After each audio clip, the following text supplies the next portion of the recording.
নমস্কার বন্ধুরা, Amit motors YouTube চ্যানেলে সবাইকে স্বাগতম। আজকে আবারও একটা নতুন ভিডিও নিয়ে চলে আসলাম। তো আজকের ভিডিও হচ্ছে যে আমাদের কিকার স্প্রিং যদি কিক করার সাথে সাথে নিচে রয়ে যায়, দেখতে পাচ্ছেন কিক করলাম আমার স্প্রিং কিন্তু উঠে আসছে না। তো এই সময় আমাদের কি করণীয়? আমাদের ভয় পাওয়ার কিছু নেই, এখানে একটা স্প্রিং আছে, সেই স্প্রিংটা নষ্ট হয়ে যায়, সেই কারণেই আমাদের কিকার কিন্তু রিটার্ন আসে না। রিটার্ন করার জন্য এই স্প্রিংটা আমাদেরকে ঠিক করতে হবে। দেখতে পাচ্ছেন আমি কিক করলাম, কিকার কিন্তু নিচে রয়ে যাচ্ছে, কোনোরকমভাবে রিটার্ন আসছে না। তো চলুন আমি ভিডিওর মাধ্যমে পুরো প্রসেসটা দেখাই। আমি আগে কাভার খুলে নিই, কাভার সাইলেন্সার আমার খুলে নিতে হবে। এটা খুলে নিই কারণ ভিডিও লং হয়ে যাবে। খুলে আমি দেখাই। আমাদের ক্লাচ সাইড খোলা হয়ে গেছে, ক্লাচ কভার। তো আমাদেরকে এরপরে ব্যালেন্সার খুলে নিতে হবে। ব্যালেন্সার খোলার জন্য আমি এখানে একটা ফলা ব্যবহার করব, কারণ এই নাট হামেশা স্লিপ হয়ে যায়। আমি নাটগুলো খুলে নিই।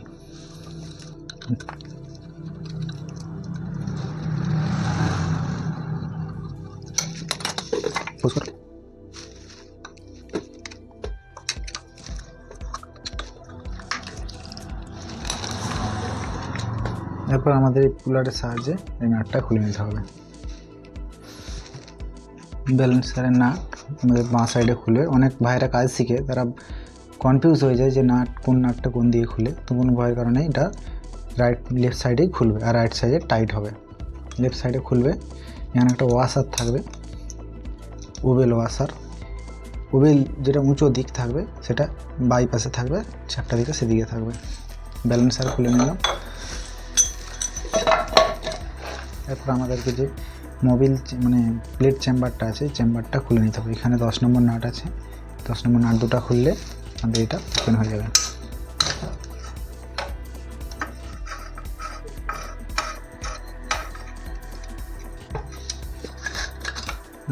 প্লেট ওপেন হয়ে গেছে, এখানে মোবিল থাকে, মোবিলটা রেখে দেবো। এরপর আমাদের হাউসিং খুলতে হবে। হাউসিং খোলার জন্য আমাদেরকে 10 নম্বর নাট, প্লেট নাটটা খুলে নিতে হবে।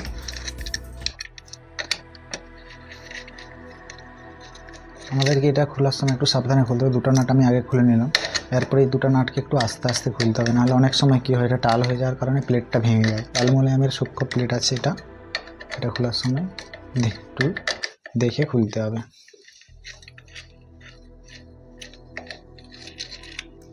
এটা ঢিলা হয়ে গেছে, এখন আমাদের কোনো সমস্যা নেই।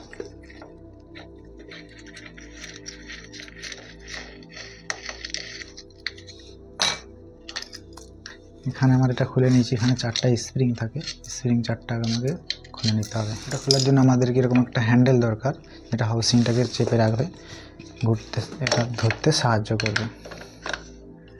এটা আমি এখানে আটকে দিলাম। আমাদেরকে 4 ফুটা পুলট চাই, এই পুলট দিয়ে আমরা খুব সহজেই নাটটাকে ওপেন করে নেব। ঢেলা করে নিয়েছি, এটাও ঠিক একইভাবে লেফট সাইড দিকে বাঁ সাইড দিকে এটা খুলে যাবে। এখানেও একটা ওয়াশার আছে, ওবেল ওয়াশার। ওবেলটা উপর দিকে থাকবে, ভিতরটা এটা দিকে থাকবে। এরপর আমাদেরকে হাউসিংটা খুলে নিতে হবে। এখানে দুটো ওয়াশার থাকে, সবসময় ওয়াশারটা লক্ষ্য রাখতে হবে। কাটা ওয়াশার থাকবে এখানে দুটো, একটা পাতলা ওয়াশার। চলুন আমি পুরো অ্যাসেম্বলি খুলে নিই।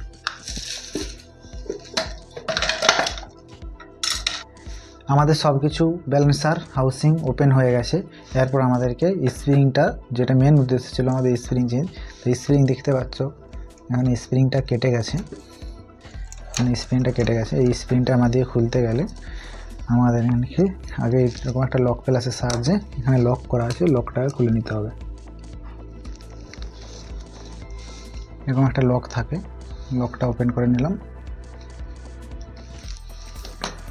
এরপর আমাদেরকে কিক ডটটা বের করতে হবে। দেখতে পাচ্ছ বন্ধুরা, স্প্রিংটা আমার কেটে গেছে, এই স্প্রিংটা এখানে থাকে।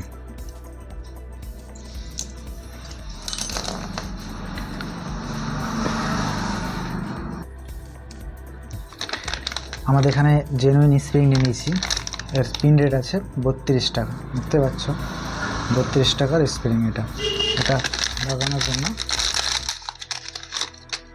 আমাদেরকে এখানে একটা টাইমিং আছে, এই কিক শ্যাপে এখানে টাইমিং আছে, এই টাইমিংটা আমাদেরকে লক্ষ্য করে সবসময় কাজ করতে হবে। এখানে যেমন টাইমিং আছে, ঠিক আমার এই কিক ডটেও টাইমিং আছে। এই যে দেখা যাচ্ছে, আশা করি এই যে কিক ডটের যে টাইমিং আছে, এই টাইমিংটা আমাদেরকে এই টাইমিংয়ের সাথে অ্যাডজাস্ট করতে হবে, তবেই সঠিক পদ্ধতিতে কিন্তু কিকার স্প্রিং সেট হবে। ফিটিং করার জন্য কিক ডটটা আগে বস করে নিতে হবে। এখানে কিক ডট বস করে নিলাম। কিক ডটটা এখানে এভাবে বসবে। বসানোর পরে খুব সহজেই লেগে যাবে, নেই।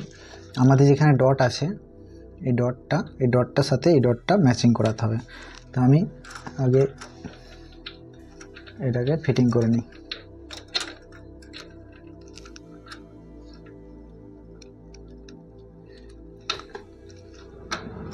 এখানে দেখতে পাচ্ছ আমার এই ডটের সাথে কিন্তু সামনের ডট ম্যাচ করছে। এভাবে এটাকে রেখে দিলাম। এরপর আমরা এই স্প্রিংটা বসিয়ে দিয়েছি। এরপরে আমাদেরকে এটা হাতে করে হালকা প্রেসার দিয়ে নোজ প্লাসের সাহায্যে এটাকে আমাদেরকে এখানে ফিট করতে হবে। ফিট হয়ে গেছে। এটাকে আমাদেরকে একটু প্রেসার দিয়ে ভিতরে দিতে হবে, কারণ এখানে লকটা আছে, লকটা না হলে লাগবে না। আমি এরপর যে লকটা খুলেছিলাম সেই লকটা আমি এখানে ফিটিং করে দিই।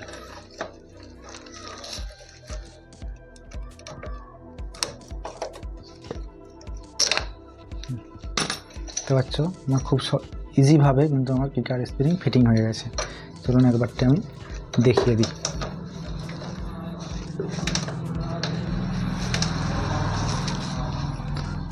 তো দেখতে পাচ্ছ কিকার এখানে আমি ফিটিং করে দিয়েছি। কিকার আগে কি হচ্ছিল, আমার রিটার্ন উঠছিল না, কিন্তু আমার অতি সহজে কিকার উপরে উঠে যাচ্ছে। চলুন আমি এরপর পুরো ফিটিং অবস্থায় দেখাই। তো বন্ধুরা, আমাদের ক্লোজ সাইড ফিটিং হয়ে গেছে। চলুন আমি এরপরে দেখাই আমাদের স্পিকার উঠে আসে কি না। দেখুন, স্পিকার ছাড়ার সাথে সাথে কিন্তু আমাদের রিটার্ন মারছে। তো এই স্প্রিংটা চেঞ্জ করে দিলেই আমাদের প্রবলেম সলভ হয়ে যায়। এতে খরচা বিশেষ কিছু আসে না, 32 টাকার স্প্রিং আছে, আর মেকানিক ভাইস লাগানোর জন্য যে সার্ভিস চার্জ নেই, এইটুকুনি। তো যদি আমার ভিডিও ভালো লাগে সাবস্ক্রাইব করে শেয়ার করে পাশে থাকবেন। রিলেটেড ভিডিও দেখার জন্য চ্যানেলটি অতি অবশ্যই সাবস্ক্রাইব করবেন।